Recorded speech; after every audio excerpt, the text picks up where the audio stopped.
cover crop crow with plenty of food on the floor. It's time to make some noise. We have liftoff. We're looking at launches at the British Shooting Show and Dortmund in Germany.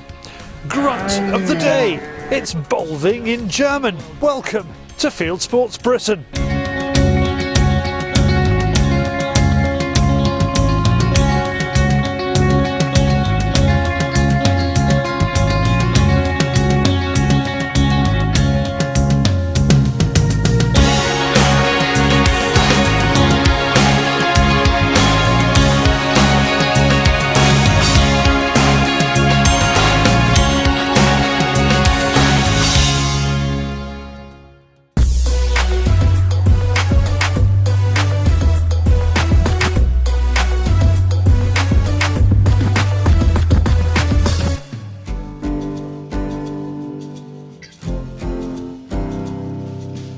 Cover crops mean full crops for the wild birds, plus the pheasants that have dodged and weaved their ways past the waiting guns. But this sweet corn honeypot means there is still sport to be had for Crow and cousin Gary long after the pheasant season is finished. That's hot. We've got rape over the back, just over the back of this wood. Got an old pheasant cover crop here. I've mowed some of it off, and you can imagine there's quite a lot of maize here. A few pigeons feeding on it. The problem is when you go on the rape, as soon as you have a shot, they're straight out here. So I've got a couple of people on the rape today, and me and plus one are here. Crow has been watching this field with anticipation for a while, and a bright cold day gives him his first opportunity to have a go at the pigeons. They tend to come up through here, and this is where they're going to come back through. We've got some decoys up the tree there, low down. If you get down a bit further, you get a better picture of them, David. Yesterday and the last few days, because it's been so windy, the pigeons have been sitting down low in the trees, keeping out the wind, because it has been really windy up through here. See how we get on. We've got a dozen or so far. You wouldn't want to drive your car out in that field up there, would you? When do you decide to use lofters and when not to? This time of year, I quite like using them as much as possible. It's just something else to attract their attention. So as much as I can through the winter, I will use them. If they're committed to a field, you don't need them so much. But with this, they're coming to this field. But I just want to try and I put the decoys between us to try and draw them to us. Gary's daughter's with us today, Ellie. She's going to shoot a few, so we're hopefully going to leave a few to come up in the tree so she can get a bit of practice coming up into the tree. Some nice easy ones. That's what we're hoping anyway. So.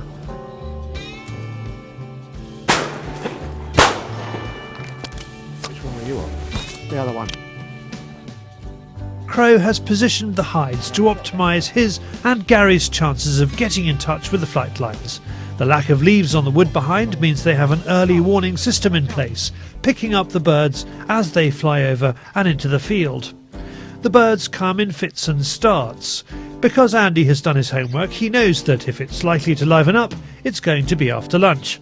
If he hadn't done his homework, he'd be thinking about packing up about now. Come up about this time yesterday, there was nothing here. I thought, Christ, this isn't looking good. And they were all out on the lake. But then I come back yesterday afternoon and there was close on 1,000 pigeons here, between 800 and 1,000 pigeons on this field. So, like I say, we looked early, nothing here. So hopefully we're not going to bite now, because I know they've been feeding here. So. The thing is with maize, it don't take them long to get a crop full. It don't take them long to get a crop full, so they know they can come in and get a crop full a bit quick. As he hopes, the shooting does improve, but there are no easy pickings. Everything is at range, and the game boar shells chip away at the branches as most birds seem to be in a shootable spot above us and not in front. Only one of the birds we shoot has anything in the crop, and that's a light meal. Got a lot in them. A little bit of clover. Yeah, a bit of clover, a little bit of maize. That's it. That's all what we shot. That's the only one with anything in its crop. It has been a starter with no main course today for Crow, but still he gets 80 plus birds, and they will definitely be back on this high protein X cover crop. Well done, Andy. And he's asked me to say a big thank you to everyone who said hello and grabbed a selfie with Mr. C at the British Shooting Show. Now, somebody who thinks a selfie is something completely different It's David with the Fieldsports Channel News Stump.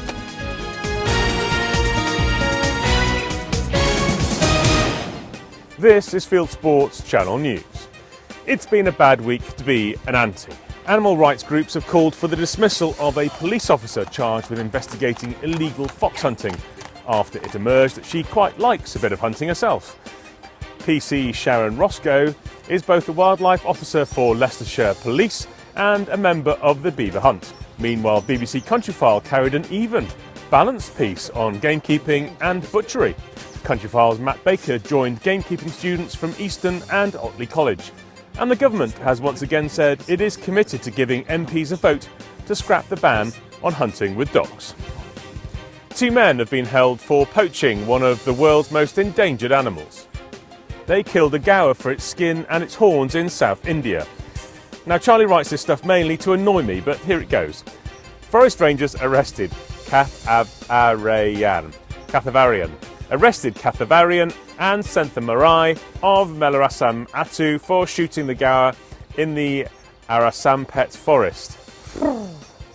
Did you enjoy the British shooting show at the weekend? Well, there's a summer show at Stoneleigh on the 22nd to the 24th of July. Like all summer game fairs, you can get a discount on advance ticket prices if you book now. For the Stoneleigh one, go to bit.ly/UK Game Fair. A Texas lawyer has shot his first quail 10 years after being shot by the Vice President. 88-year-old attorney Harry Whittington still has pellets lodged into his right cheek and neck from the quail hunting trip in February 2006, which went awry when the former Vice President shot him in the face. He says Dick Cheney doesn't need to apologise because it was an accident. And finally, a woman stamping her feet at a deer believes the deer is mimicking her. The clip filmed on Long Island, New York, shows the deer apparently copying the woman. However, the deer is stamping to alert other deer there's a stampy woman about. You are now up to date with Fieldsports Channel News. Stalking the stories, fishing for facts.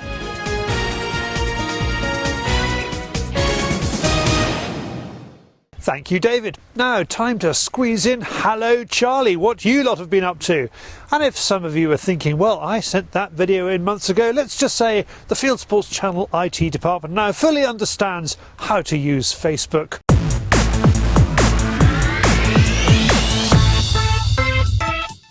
Hi, Charlie, Terry here. It's cold, sleety and a bit miserable, but hey, then I am in Tipperary Island. Hello, Charlie. We just out checking the chaps and we got these 2. And they're very nice. Hi Charlie, Tommy and Brad out, doing a bit of foxing, trying to clear up before the lambing season. Hello Charlie, it's Connie here from Cheshire, just having an evening on the foxes. Hello Charlie, from Northern Ireland. Just a wee bit of Sunday morning ferreting, cleaning up a few rabbits for a few farmer and a bit of new permission. 10 out of the first hole in the first hour, ferrets worked well. That's it. Please send me your Hello Charlies via Facebook, YouTube, Dropbox or email charlie@fieldsportschannel.tv. Now, while many of you were at the British Shooting Show in Stoneleigh this weekend, I was over the North Sea in Dortmund at another game fair. Wherever you were, it was time for lights, camera and bolt action. Want to see some new guns? As the American show season ends, the European one starts. And with a bang. Flames and dry ice aren't typically used to launch kit onto an unsuspecting shooting industry, but there's a first time for everything. Robert Zeitz from Blaser UK is responsible for landing the new F16 shotgun into the limelight. For the factory to give the launch to the British audience was a big deal for us, so we thought let's have a bit of a party. The F16 is here now. It's been a long time coming and it was just really exciting to get that launch in our hands. The F3 is not going to be replaced by the F16. The F16 is a standalone product that's been designed from scratch. The lines are very clean, it's very minimalistic in design, but yet it's got an elegance to it that I believe will set new standards in how we look at shotguns.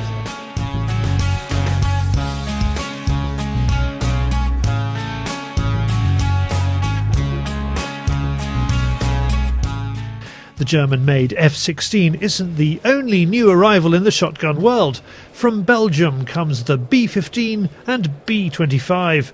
They are both part of the John M. Browning collection and are accompanied by this sumptuous film. It's a brand new product for us. We're very excited.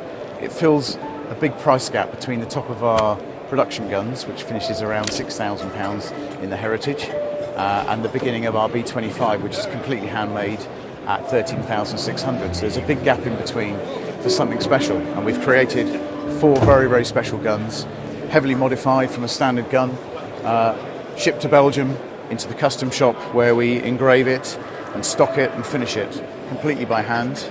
And we have 4 models in this range and 2 different engraving styles, and the price start from under £10,000 and work their way up to this one, which is the top of the range one, at £15,000. The UK is the biggest market for this type of product, probably sell 80% of production. So we've been involved from the beginning. We've done a lot of research into what people are looking for, and I think, give credit to the guys in Belgium, they've done a fantastic job. They really have produced a wonderful looking gun, top quality, at the price points that we're really looking to hit, and I think you won't find a better quality gun at that price anywhere, any brand in the world.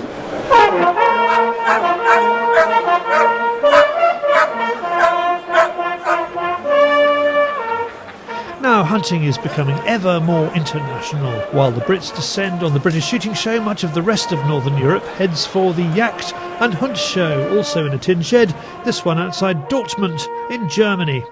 You will see differences between the British and German shows. For example, you won't see this in Warwickshire. It is, of course, the Deutsche Meisterschaft der Hirschrufe, the what? The German red stag calling competition. Taken incredibly seriously, men and even boys from across the German-speaking world take to the stage with devices they have designed, built and mastered in absolute secrecy in order to catch the ear of the judges, like this shell.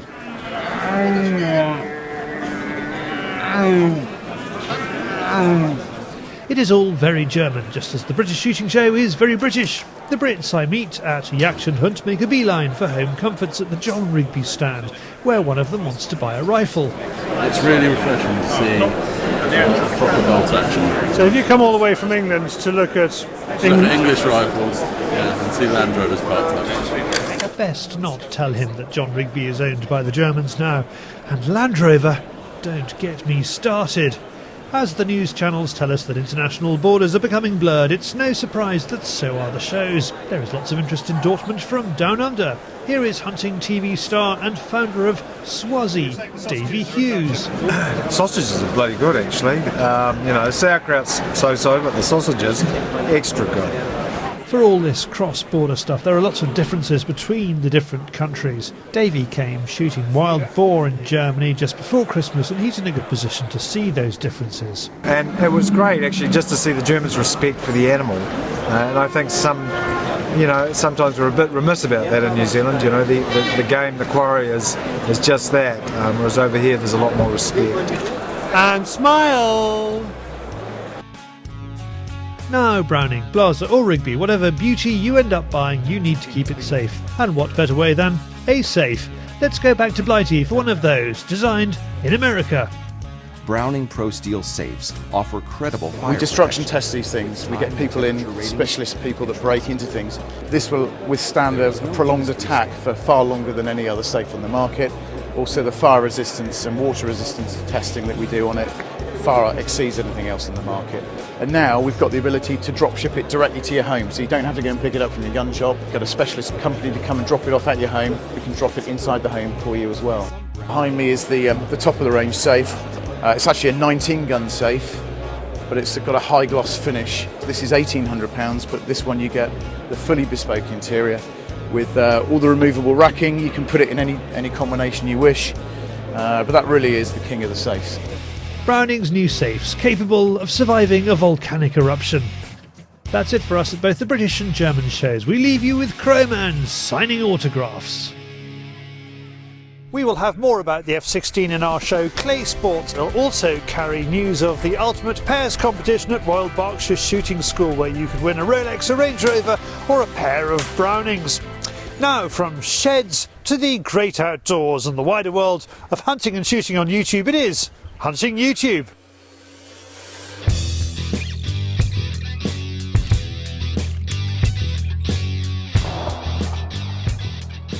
This is Hunting YouTube, which aims to show the best hunting and shooting videos that YouTube has to offer. Lots of product-based shooting films on YouTube, and here's a new product. The ShotCam gun camera could make our lives a lot easier. It automatically records the seconds before and after each shot. Advertising strapline, see the pellets. Staying with the gun trade, ATG Wild Hog Hunt is a short film for ATG rifles, attracting pigs to a feeder in the low country of South Carolina. Caliber is 2220, and Krieghoff Rifles releases this film of a moose and caribou hunt in Canada with one of its double rifles. Henrik Lott is out in the Northwest Territories. Also in Canada, Saskatchewan deer hunt with Jim Benton sees him out with Pierceland Outfitters to shoot a 16-point whitetail buck in the snow. A lovely film from Down Under. NZ Hunting Compilation 4 by Peter Doonan is a mix of tar, chamois and other quarry species in New Zealand around the west coast and Canterbury. I am a fan of Pass It On Young Sports, Rob Collins' Young Shots initiative in the west of England. Here is the channel of one of his Padawans, Young Hunters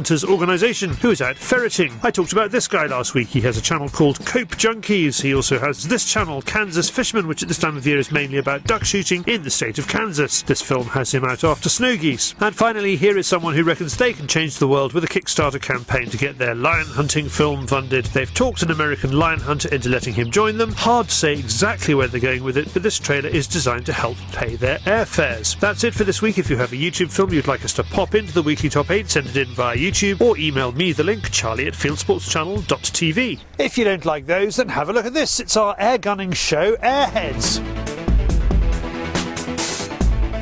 In this episode, we're hunting beaver in Texas with a Benjamin Marauder and a night sight. Be careful, they bite. Plus, Jamie Chandler is back on the buffalo farm after pigeons with his BSA R10. Click on the link on the screen to watch it. And we are back next week. If you haven't done so already, please go to our website, fieldsportschannel.tv. You can click to like us on Facebook, follow us on Twitter, subscribe to us on YouTube, or pop your email address into our register page, and we will contact you via Constant Contact weekly about this show, Fieldsports Britain. It's at 7 PM UK time, and this has been Fieldsports Britain. Good hunting, good shooting, good fishing, and goodbye.